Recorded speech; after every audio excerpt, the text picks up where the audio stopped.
18. Les oiseaux.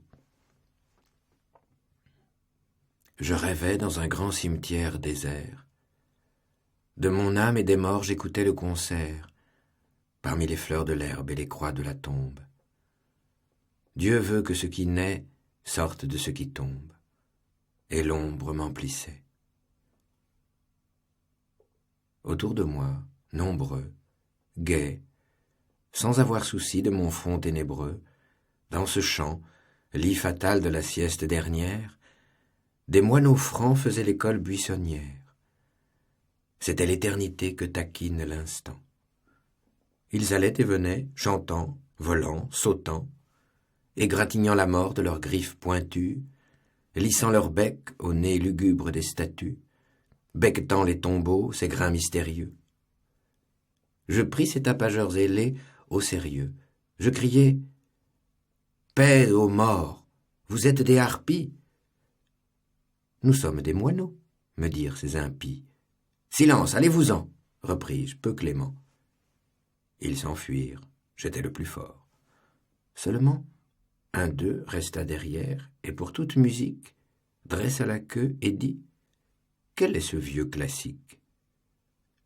Comme ils s'en allaient tous, furieux, maugréants, criant, et regardant de travers le géant, un hou noir qui songeait près d'une tombe, un sage, m'arrêta brusquement par la manche au passage et me dit « Ces oiseaux sont dans leur fonction. Laisse-les. Nous avons besoin de ce rayon. Dieu les envoie. Ils font vivre le cimetière. Hommes, ils sont la gaieté de la nature entière. Ils prennent son murmure au ruisseau, sa clarté à l'astre, son sourire au matin enchanté. Partout où rit un sage, ils lui prennent sa joie et nous l'apportent. L'ombre, en les voyant, flamboie. Ils emplissent leur bec des cris des écoliers.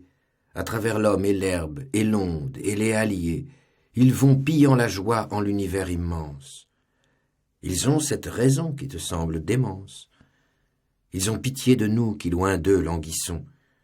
Et lorsqu'ils sont bien pleins de jeux et de chansons, d'églogues, de baisers, de tous les commérages que les nids en avril font sous les verts ombrages, ils accourent, joyeux, charmants, légers, bruyants, nous jeter tout cela dans nos trous effrayants, et viennent des palais, des bois, de la chaumière, vider dans notre nuit toute cette lumière.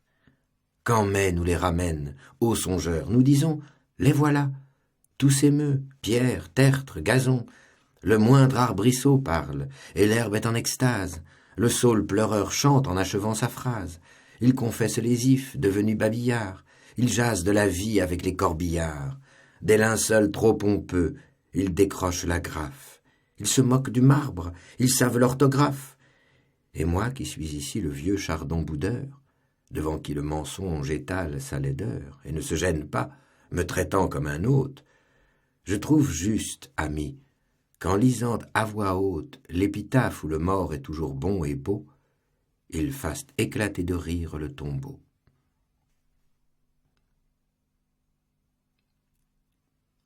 Paris, mai 1835.